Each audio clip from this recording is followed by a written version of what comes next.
Bahkan Hmm. Persib di 5 pertandingan terakhir mereka bisa Prinsip. dibilang tidak bobolan ya. Hmm. Mereka menang 3-0 melawan PSPS Biak, kemudian juga menang 2-0 melawan Selangor.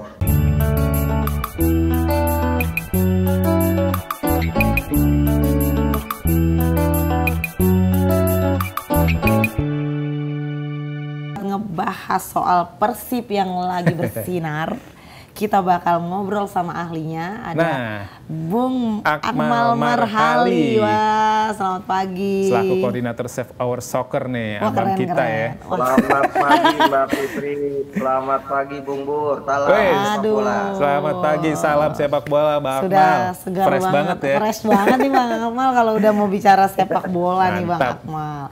Oke Bang Akmal, nah kalau langsung aja nih kita lihat kan tren Persib Bandung belakangan ini lagi dalam performa terbaik Betul, ya. betul.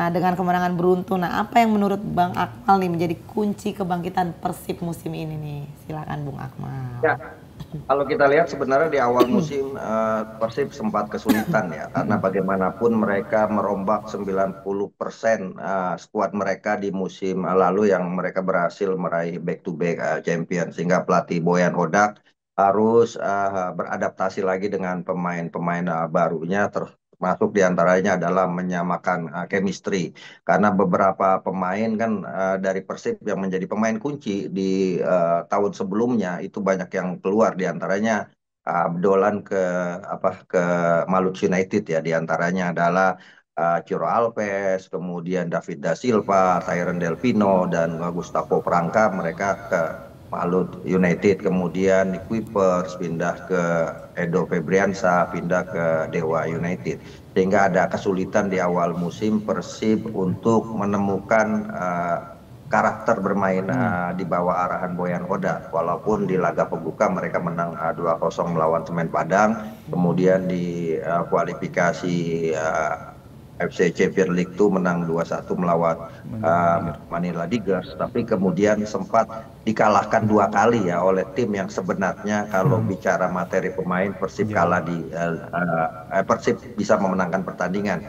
Mereka kalah 1-2 dari Persija Jepara, kemudian juga mereka kalah dengan skor yang sama melawan Persita Tangerang. Inilah yang membuat posisi Persib sempat terseok ya, walaupun sekarang sudah berada di posisi ketiga, karena belakangan di Oktober ini Persib bisa dibilang sebagai tim yang bangkit dari permasalahan yang mereka hadapi di awal musim. 5 laga beruntun tidak terkalahkan, bahkan selalu meraih kemenangan, termasuk kemenangan di AFC Champions League itu melawan Selangor, dan terakhir Persib menang dengan sangat heroik lewat gol Jung di menit-menit atau 15 menit terakhir di kandang Bali United, dan sekarang Persib berada di posisi ke tiga klasemen ya. Dan kalau kita lihat ini juga harus membuat tim-tim lain juga harus waspada terhadap Persib di mulai November sampai nanti akhir musim, karena Persib sudah berada di track permainan mereka yang sesungguhnya, gaya bermain ala Boyan Hodak yang compact defense counter attack yang sangat mematikan, dan itu dirasakan benar-benar oleh Bali United kemarin ya. Bahkan Persib di 5 pertandingan terakhir mereka bisa dibilang tidak bobolan ya.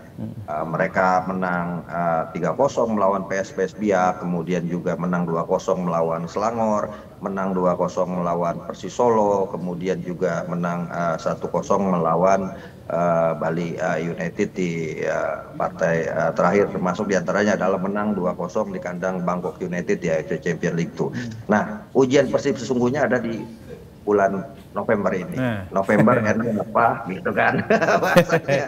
November N-nya apa ya, ini tantangan buat Persib ya, buat Persib untuk bisa menunjukkan penampilan yang stabil, karena pekan ini saja misalnya Persib akan tandang ke Selangor untuk AFC Champions League itu. Kemudian 2 pertandingan berikutnya di Liga 1 di Super League ini sangat berat ya, karena Persib akan akan tandang ke markas Maluku United yang juga masuk salah satu tim favorit juara Super League musim ini, plus kemudian kandang melawan Dewa United yang musim lalu Dewa United adalah satu-satunya lawan buat Persib yang mampu mengalahkan Persib di markas Persib Stadion Gelora Bandung Lautan Api. Ya, betul. Bang Akmal, ini kan tadi Bang Akmal sudah menyinggung soal keberhasilan Persib mencetak clean sheet dalam 5 laga terakhir. Nah, tentunya kan selain pertahanan yang solid juga ada peran Teja Pakualam nih dalam mengawal gawang. Karena beberapa save penting nih dibuat Teja kan, termasuk di laga melawan Bali United itu dalam posisi 1 lawan 1 dia bisa gagalin peluang Bali United. Nah,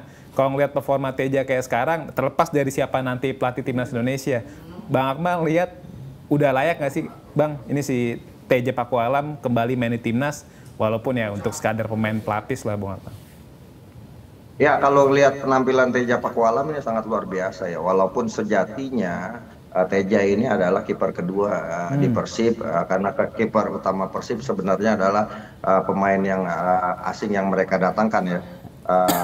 Tapi kemudian cedera sehingga Persib belum bisa memainkan pemain andalan mereka, ada Prisbeck kan, sehingga akhirnya Teja Pakualam tampil sebagai kiper utama. Kalau kita lihat Teja Pakualam sebenarnya kiper yang cukup potensial ya, bahkan pernah menjadi kiper terbaik di Liga Indonesia 2022-2023. Ini menggambarkan bahwa pemain ini punya potensi, tapi sejatinya memang persaingan di posisi kiper di tim nasional, kalau bicara tim nasional itu sangat tinggi ya. Selain dua kiper utama naturalisasi kita, Martin Pas, kemudian juga ada Emil Audero Mulyadi, masih ada pesaing-pesaing yang berasal dari kompetisi Liga 1 yang juga cukup kompetitif. Ada Nadio Argawinata, ada kemudian Hernando Ari, bahkan ada Emriandi juga, bahkan juga ada ada Sahrul Trisna yang sempat pernah keluar masuk tim nasional Indonesia.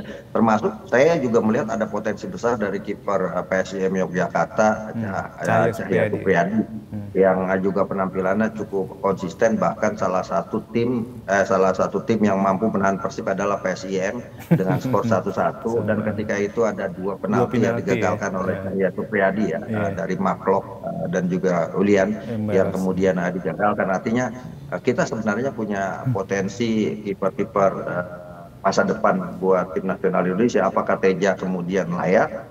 Maka dia harus menunjukkan konsistensinya. Konsistensi ini ya kesempatan ada, ketika Adam Prisbeck tidak bisa main, maka Teja harus menunjukkan konsistensi penampilannya bersama dengan Persib Bandung. Walaupun ada pesaingnya juga di Borneo FC, Nadio yang lebih senior sudah keluar masuk tim nasional. Bahkan kalau kita lihat rekor Borneo FC lebih mengerikan lagi dibanding Persib musim ini kan, 8 pertandingan 8 kali menang, dan merupakan tim yang paling potensial untuk setidaknya menggagalkan Persib Bandung meraih hat-trick juara musim ini. Setelah back-to-back champion, Persib punya target hat-trick juara, sekaligus juga target mereka adalah memberikan prestasi tertinggi di AFC Champions League 2. Setelah musim lalu Persib gagal total ya di AFC Champions League 2. Dan musim ini harus kita akui penampilan Persib sangat luar biasa di AFC Champions League 2, sehingga kemudian ikut juga mengatrol ranking klub-klub kita di AFC, ranking Liga Indonesia, sehingga sekarang berada di posisi 22, sebelumnya berada di posisi 25. Oke, Bung Akmal, dengan performa seperti ini apakah realistis nih bagi Persib untuk menyalip Borneo FC di klasemen sementara? Ya, ini yang menarik ya. Kalau saya katakan tadi, apakah bisa Persib, sangat tergantung laga Persib di bulan November ini, ketika dia berhadapan dengan tim yang punya atau masuk dalam zona juara, Maluku United, kemudian juga melawan Dewa United. Maluku United akan main di Maluku Utara, kemudian juga di Ternate, kemudian melawan Dewa United akan main di Gebela. Ada ujian yang harus dihadapi Persib, apakah mampu kemudian tampil konsisten termasuk menjaga asa mereka untuk hat-trick juara. Sebenarnya ada momen yang yang Persib harusnya bisa lalui ya, dan itu akan menguji mental mereka ketika mereka harusnya bertemu dengan Borneo FC ya di awal-awal musim, ketika itu di pekan ketiga kalau tidak salah, Persib harus bertemu dengan Borneo FC, tapi sayangnya pertandingan ditunda karena karena ketika itu ada banyak kasus kerusuhan ya di beberapa daerah pada sekitar bulan 9, 10 September, 8, 9 September itu pertandingan ditunda melawan Borneo FC, Persib jadi tuan rumah yang kemudian dialihkan ke tanggal 5 Desember nanti pertandingan ini. Ini sebenarnya pertandingan yang menurut saya menguntungkan buat Persib ditunda, tapi merugikan buat Borneo FC karena waktu itu Borneo FC sedang on fire, sementara Persib belum menemukan performa terbaik. Jadi sebenarnya siapa yang bisa berpeluang untuk menjadi pemuncak klasemen di putaran pertama saja misalnya, pertandingannya akan ditentukan antara Persib melawan Borneo FC pada 5 Desember nanti. Bang Akmal, ini kan akhir pekan ini tadi juga Bang Akmal sudah menyinggung kalau jadwal Persib di bulan November ini agak berat ya. Ini di akhir pekan ini kan Persib bakal tandang ke markas Malut United nih. Kalau dari komposisi pemain kan sebagian besar mayoritas pemain asing Malut itu adalah ex-pemain Persib. Seperti David da Silva, ada Gustavo Franca, ada Teron Del Pino, terus ada Ciro Alves. Nah, dengan adanya sederet mantan pemain Persib Bandung nih di Malut, ini merupakan kerugian bagi Persib atau sebuah keuntungan sih Bang Akmal? Ya, yang pertama pastinya ada plus minus ya. Kerugian karena pastinya gaya bermain Persib sudah dipahami oleh beberapa pemain Malut United yang merupakan ex pemain Persib ya. Ada tadi disebutkan Ciro, kemudian David da Silva, Tyron Del Pino, Gustavo Franca. 4 pemain ini musim lalu adalah pemain kunci di Persib Bandung. Juga kemudian pertemuan ini ya reuni yang dalam tanda kutip mematikan juga buat Persib Bandung kalau tidak kemudian bisa meraih poin di kandang Malut United. Ini yang bisa membuat posisi Persib akan semakin agak jauh dari posisinya yang ditempati saat ini oleh Borneo FC, karena di waktu yang bersamaan Borneo FC akan kandang melawan Dewa United. Ini juga akan menjadi menentukan. Semua tim sekarang kan berfokus sebenarnya kepada Borneo FC. Mereka ingin menjadi tim pertama yang bisa menggagalkan Borneo FC selalu meraih kemenangan dalam 8 pertandingan terakhir. Tapi persaingan musim ini menurut saya persaingan yang sangat ketat ya. Jadi Persib butuh tenaga ekstra untuk bisa mewujudkan ambisi mereka untuk hat-trick juara dengan materi pemain yang dimiliki saat ini, ditambah 2 pemain naturalisasi Eliano Reder dan Tom Hey. Kalau seandainya seluruh pemain Persib fit, termasuk Adam Brizek misalnya, ini Persib menjadi tim yang sangat berbahaya dan sangat menakutkan ya di Superliga musim ini. Dan pastinya kalau kita lihat market value kan pemain Persib ini adalah market value tertinggi dengan nilai hampir 700 miliar. Ini menggambarkan bahwa mereka memang sangat serius untuk kemudian bisa mempertahankan gelar juara, menjadi tim pertama yang hat-trick juara di liga secara beruntun ya. Kemudian juga menjadi tim yang juga memberikan prestasi besar di AFC. Cuma permasalahannya adalah ya itu tadi, Persib harus membagi konsentrasi mereka di 2 event yang mereka ikuti ya. Selain dari Super League akan berhadapan dengan Malut United di pekan ke-11. Mereka juga harus terlebih dahulu tandang ke markas Selangor pada tanggal 6 November ya, di AFC Champions League 2, di mana Persib hanya butuh tidaknya 2 kemenangan lagi untuk memastikan diri lolos ke babak 16 besar Liga Champion level 2 ini gitu. Ya, jadi permasalahan Persib ketika akan berhadapan dengan Malut United adalah apakah energi mereka, fisik mereka bisa terjaga, karena dalam waktu seminggu mereka harus memainkan 2 pertandingan yang sangat berat dan sama-sama pentingnya. Oke, Bung Akmal, kira-kira apa sih kelemahan yang masih perlu dibenahi oleh Persib jika ingin benar-benar bersaing di papan atas sampai tahap akhir kompetisi? Ya, yang pasti adalah konsistensi ya. Konsistensi Persib musim ini berbeda dengan musim lalu. Musim lalu mereka sangat stabil sekali bermain gitu kan. Tapi musim ini ya tadi yang seperti saya katakan di awal, problem yang dialami Persib adalah mereka banyak pemain baru yang didatangkan, sehingga kemudian butuh adaptasi, butuh menyamakan chemistry satu sama lain, sehingga kemudian apa yang diinginkan oleh Boyan Hodak di lapangan itu bisa bisa terrealisasi dan bisa diwujudkan. Kalau kita lihat perjalanan Persib di Super League musim ini kan mereka belum bertemu dengan tim-tim yang artinya yang punya nama besar dan sekaligus menjadi pesaing utama mereka dalam perburuan gelar juara. Belum bertemu dengan Persija misalnya.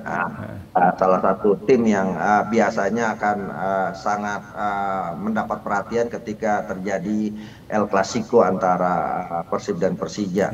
Musim lalu Persib terbilang sukses menahan Persija di kandang, kemudian saat tandang mereka tahan Persija 2-2, saat di kandang mereka bisa memenangkan pertandingan. Nah ini lawan-lawan yang selevel dengan Persib ini masih menunggu untuk bisa bertemu Persib. Selain tadi ada 2 pertandingan ke depan berikutnya yang berat kan, melawan Maluku United, kemudian juga akan berhadapan dengan Dewa United. Belum lagi Persib bertemu dengan Persebaya.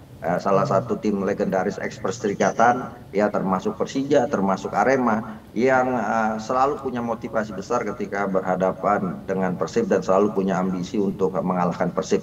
Kalau tim-tim besar ini bisa dilewati oleh Persib, saya meyakini bahwa seperti saya katakan tadi, siapa yang mungkin punya peluang lebih besar untuk jadi juara Super League musim ini akan ditentukan pada 5 Desember, di mana Persib akan menjamu Borneo FC partai tunda di pekan ketiga itu gitu. Dan musim lalu kan Persib seperti itu, awal-awal musim dikuasai oleh Persebaya, tapi kemudian di akhir pekan ke-17, pekan ke-16 akhir dari putaran pertama Persib justru menyalip Persebaya dan menjadi pemuncak klasemen, menjadi juara paruh musim. Artinya potensi ini sangat besar juga terjadi di klasemen musim ini ya. Walaupun kalau kita lihat jarak dengan Borneo FC sangat jauh ya, Persib saat ini berjarak sekitar 5 poin. Borneo FC dengan 24 poin, Persib dengan 19 poin, tapi perbedaannya adalah Borneo baru 8 pertandingan, sementara Persib sudah 9 pertandingan. Ini yang akan menjadi kunci ya. Tapi kalau kemudian Persib bisa tampil konsisten ya, Persib memang salah satu tim yang difavoritkan menjadi juara di Super League musim ini. Selain tentunya publik juga berharap ada perlawanan yang sepadan dari tim-tim yang juga membidik gelar juara seperti Borneo, seperti Persija, seperti Persebaya, Maluku United, dan juga Dewa United. Bang Akmal, sebelum kita lanjut, coba saya bacain beberapa komentar dari TikTok Bang Akmal. Ini ada dari Maman nih, Persib kita doakan jadi juara lagi di Liga 1, sukses selalu. Terus juga dari Dr. ODGJ, Indonesia gagal ke Piala Dunia gara-gara pemain Persib. Ini cuma intermezzo ya Bang Akmal ya. Bang Akmal ini saya cuma mau nanya lagi Bang Akmal. Ini kan ada rumor katanya kabarnya salah satu pemain diaspora kita, Joey Pelupesi, dikaitkan dengan Persib. Ini kalau misalnya, ini katanya rumornya Joey Pelupesi itu mungkin bakal gabung ke Persib di paruh kedua musim untuk membantu langkah Persib di 2 ajang nih di Super League dan juga di AFC Champions League. Nah, kalau Bang Akmal lihat sendiri, ini kalau nanti Joey Pelupesi datang ke Persib, ini merupakan keuntungan bagi sepak bola Indonesia atau kerugian? Itu pertanyaan pertama Bang Akmal. Pertanyaan kedua, ini kan Indonesia belum punya pelatih timnas Indonesia nih. Setelah Kluivert kemarin diakhiri kerjasama oleh PSSI di tanggal 16 Oktober. Terus juga ada banyak netizen tuh yang berharap, yaudah ambil aja Bojan Hodak. Karena kan secara secara pengalaman dia sudah matang lah di Asia Tenggara. Terus juga pernah juara di beberapa liga. Nah, kalau Bang Akmal sendiri ngelihat gimana peluang Bojan Hodak ngelatih timnas? Apakah realistis atau seharusnya nyari pelatih baru? Bang Akmal lihatnya gimana nih soal rumor Joey Pelupesi dan juga Bojan Hodak? Ya, banyak. Kalau orang kan sekarang ini, siapa sih yang tidak mau main di Persib gitu kan? Semua pemain sepak bola saat ini, sepak bola profesional, pasti sangat berambisi untuk bisa berseragam Persib Bandung. Sebagai contoh misalnya, rumor musim lalu kan selain Sadil Ramdhani yang juga akan bergabung dengan Persib Bandung adalah Asnawi Mangkualam. Itu kan rumor, tapi Asnawi Mangkualam ternyata kontraknya belum selesai di Thailand ya. Kemudian ini yang banyak orang tidak tahu, bahkan sempat ada rencana Marcelino Ferdinand main di Persib musim ini. Ketika Marcelino Ferdinand tidak banyak menit bermain di Oxford, tapi kemudian sekarang pindah ke Trensin dan ada peluang punya menit bermain lebih banyak. Andai kan misalnya di Trensin juga gagal Marcelino Ferdinand, bisa jadi ke Persib karena kemarin rumornya itu angkanya sekitar 3 miliar setahun ya, angka dari Marcelino Ferdinand. Itu gajinya, Bang? Menurut saya kalau Joy Polvesi kemudian berminat main di Persib itu bukan hal yang luar biasa karena semua pemain pasti ingin main di Persib Bandung. Nah, Joy Polvesi kan kalau dari sisi usia sekarang kan sudah 34 tahun gitu kan, hampir mirip dengan Tom Hey. Mungkin misalnya sudah tidak secara fisik sudah tidak mampu menunjukkan performa terbaiknya di Eropa, maka memang pilihannya adalah ya kembali ke tanah leluhur, ke Indonesia. Bahkan kan rumornya bukan cuma Joy Polvesi yang akan ke Persib kan. Saya juga baca rumornya bahkan Ole Romeni juga akan ke Persib gitu kan. Ya kan, Ole Romeni akan ke Persib. Ada rumor sampai sejauh ini, tapi kan itu masih sebatas rumor yang sebenarnya rumor-rumor ini walaupun nantinya pemainnya tidak jadi bergabung ke Persib, tapi secara bisnis ini sangat menguntungkan Persib. Tidak hanya mendapat promo luar biasa dengan rumor akan masuknya Joy Polvesi, termasuk juga dengan Ole Romeni dan Marcelino Ferdinand. Kalau mereka ini benar dan akhirnya gabung bersama Persib seperti tadi dikatakan di putaran kedua, ya Persib akan jadi Los Galacticos di Super League seperti Real Madrid ketika eranya Ronaldo, David Beckham dan sebagainya. Nah, tapi yang menjadi PR misalnya adalah apakah dengan mengumpulkan seluruh pemain bintang akan membuat penampilan Persib stabil. Nah, ini kan bisa jadi problem. Bisa jadi kemudian justru menghadirkan situasi yang tidak bagus di dalam tim karena masing-masing merasa bintang dan masing-masing merasa bahwa mereka layak menjadi pemain starting 11. Kalau sampai kemudian dicadangkan, ini kan akan jadi problem. Sekarang problem yang dihadapi Persib misalnya, Sadir Ramdhani musim lalu sangat luar biasa bersama-sama, tapi belakangan penampilannya belum menunjukkan performa terbaiknya ketika bersama Sabah United ya, Sabah FC. Nah, ini juga butuh waktu buat Sadir Ramdhani beradaptasi dengan atmosfer kompetisi sepak bola Indonesia setelah sekitar 4 tahun dia main di Malaysia.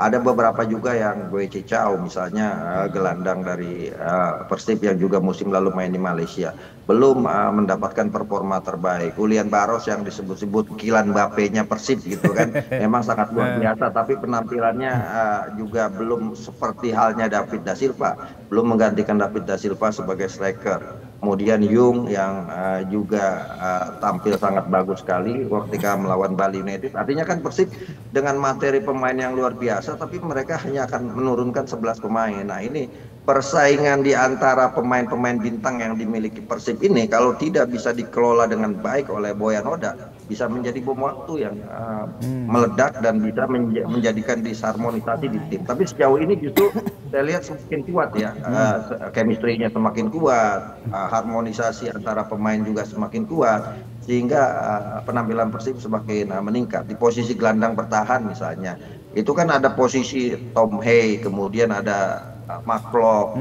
ada juga Adam Alis yang masing-masing bersaing. Bahkan Rezaldi Hehanusa misalnya yang musim lalu mendapatkan tempat, ada juga Hamzah Hehanusa yang baru didatangkan ini kehilangan posisi. Bahkan Alfreanda Dewangga yang pemain nasional kemudian juga bisa main di berbagai posisi, bek tengah, gelandang bek kiri, kemudian gelandang bertahan. Sejauh ini baru hanya dapat satu kesempatan bermain ya.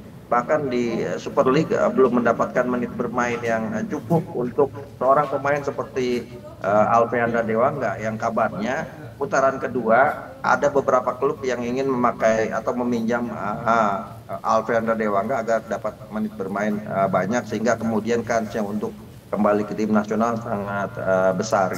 Nah, ini kan problem-problem non teknis yang dihadapi oleh Persib dengan mengumpulkan banyak pemain bintang. Febri Haryadi misalnya legenda ikon-ikon Persib juga tidak banyak menit bermain. Artinya kalau kemudian problem-problem non teknis ini tidak bisa dikelola dengan baik, ini bisa jadi bom waktu dan bisa jadi pengganjal buat Persib Bandung untuk hat-trick juara. Tapi kalau kita lihat, saya lanjutkan ya, kalau kita lihat bagaimana Boyan Hodak sejauh ini, bahkan dia hanya butuh 3 poin lagi, satu kemenangan untuk kemudian memecahkan rekor Jajang Nurjaman dengan 156 poin sebagai pelatih dengan catatan poin tertinggi nomor 2 sejauh ini. Jajang Nurjaman bisa dilewati oleh Boyan Hodak di partai nanti ketika mungkin bisa menang melawan Maluku United, maka akan menyamai rekornya Jajang Nurjaman. Kan sejauh ini pelatih dengan poin tertinggi di Persib kan dimiliki atau dipegang oleh Indra Thohir dengan 200 poin. Artinya Boyan Hodak bisa kemudian melewati rekor ini. Kalau bicara rekor, misalnya Boyan Hodak sudah memecahkan rekor menjadi pelatih asing pertama yang 2 kali membawa Persib juara. Jadi kalau kemudian ada yang menominasikan Boyan Hodak ini sebagai pelatih tim nasional menggantikan Patrick Kluivert, buat saya sah-sah saja. Bahkan saya termasuk orang yang mendorong itu gitu kan. Jadi kalau kemudian kita kesulitan dengan sekarang kan ada seolah-olah ada 2 kubu, ada yang menginginkan CLBK Sintayong gitu kan, ada yang kemudian menginginkan pelatih dari luar. Saya justru mengambil jalan tengah gitu kan. Kalau kemudian di antara 2 kubu ini saling kuat-kuatan untuk berpropaganda di media sosial, saya pikir harus ada poros tengah atau jalan tengah untuk kemudian mencari pelatih yang dibutuhkan. Dan salah satunya saya menyebut Boyan Hodak sebagai salah satu yang potensial untuk dipercaya menangani tim nasional. Selain misalnya ada Bernardo Tavares juga yang baru saja keluar dari PSM Makassar. Dia setidaknya kelebihan di antara pelatih lain adalah Boyan Hodak ini sudah mengenal karakter sepak bola Indonesia. Setidaknya sudah 2 tahun berada di Indonesia, sudah mengenal karakter sepak bola Indonesia, lama juga di Malaysia, sudah mengenal karakter sepak bola ASEAN. Saya pikir untuk adaptasi mungkin sudah tidak kesulitan. Jadi menurut saya kalau kemudian ada yang mendorong Boyan Hodak jadi pelatih tim nasional menggantikan Patrick Kluivert, menurut saya sah-sah saja. Tapi sekali lagi ya PSSI dalam hal ini yang akan mengambil keputusan. Kita kan hanya bisa mengusulkan, ya kan, nama-nama yang masuk nomine. Tapi menurut saya untuk tim nasional ini PSSI tidak harus terburu-buru emosional dalam pengambilan keputusan. Karena keputusan yang salah akan menjadi bumerang juga buat PSSI. Seperti halnya kemarin ketika memberhentikan STY menggantikan dengan Kluivert out. Belum melatih aja sudah banyak tagar Kluivert out gitu kan. Sampai akhirnya sekarang benar-benar Kluivert harus out. Sebenarnya Kluivert out juga itu pun didorong oleh media sosial yang sangat masif untuk kemudian memecat Patrick Kluivert, yang pada akhirnya PSSI menginginkan mengikuti apa yang diinginkan oleh publik sepak bola Indonesia lewat dunia maya, lewat algoritma. Patrick Kluivert dengan rombongannya dipecat. Dan sekarang situasi yang menurut saya pertama dalam sejarah ketika ada pelatih tim nasional di mutual termination, kemudian satu gerbong gitu. Sehingga kalau mau cari caretaker agak susah. Dulu kan kalau dipecat pelatihnya masih ada asisten pelatih yang kemudian naik sebagai caretaker. Nah sekarang ada kekosongan kekuasaan. Sementara PSSI belum berpikir untuk PAW ya, pergantian antar waktu kayak harus apa ya, untuk mengganti Patrick Kluivert. Tapi kalau kemudian misalnya ada agenda penting, saya setuju kalau kemudian caretaker sementara misalnya Boyan Hodak gitu kan, untuk kemudian dicoba untuk menangani tim nasional. Tapi apakah Persib rela untuk melepas Boyan Hodak yang punya kontrak setidaknya masih ada 2 tahun lagi bersama Persib Bandung? Nah, itu kan salah satu handicap yang mungkin keinginan publik untuk melihat Boyan Hodak melatih tim nasional bisa tidak terwujud. Tapi kalau secara kemampuan, kualitas, adaptasi, kemudian hal-hal lain, saya pikir Boyan Hodak lebih di antara pelatih-pelatih yang mungkin didominasikan saat ini untuk sisi adaptasi dan mengenal budaya sepak bola Indonesia. Tapi Mbak Fitri dan Nur, yang paling penting adalah ke depan pelatih tim nasional Indonesia tidak dilihat dari nama besarnya, tidak juga dilihat dengan harga besarnya gitu kan. Pelatih ke depan tim nasional yang paling penting adalah punya hoki untuk membawa Indonesia berprestasi gitu kan. Itu penting menurut saya.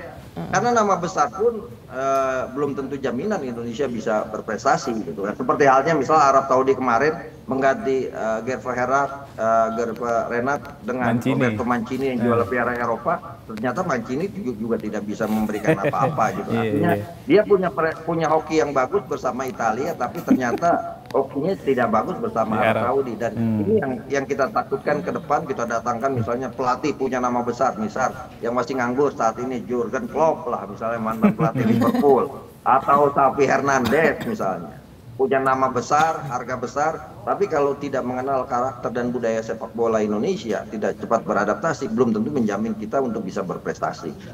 Meskipun kalau kita lihat saat ini pelatih tim nasional yang siapapun yang akan menjadi pelatih tim nasional, tugasnya tidak lebih berat dari kemarin yang harus dilakukan oleh Patrick Kluivert. Patrick Kluivert kan kemarin menggantikan Sintayong di saat kita harus berjuang di level yang paling tinggi, kualifikasi Piala Dunia, dan itu pun sudah nyampe babak keempat. Tapi pengganti Patrick Kluivert ke depan itu akan sangat lebih mudah, karena kegiatan atau event yang diikuti itu seperti anak tangga. Jadi kita mulai dari tangga terbawah, Piala AFF pada bulan Juni-Juli kalau tidak salah gitu kan, 2026, kemudian Piala Asia 2027, baru kualifikasi Piala Dunia 2030. Artinya tangganya bertahap, dan ini yang akan memudahkan pelatih pengganti Patrick Kluivert, siapapun dia pelatihnya. Ada juga yang mengusulkan Pak Hanseo bahkan gitu kan, biar ada Korea-Koreanya gitu, jalan tengah.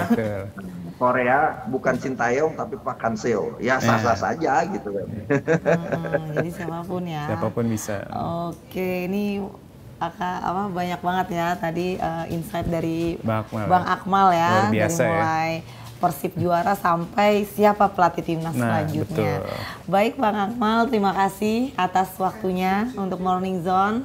Terima kasih banyak Bang Akmal ya, sudah berpartisipasi di Morning Zone pagi ini. Akan kita bahas lagi ya. Oke Bang Akmal, terima kasih atas waktunya. Selamat beraktivitas. Oke, terima kasih. Salam sepak bola. Salam sepak bola. Sehat-sehat terus Bang Akmal. Sehat-sehat Bang Akmal. Terima kasih banyak.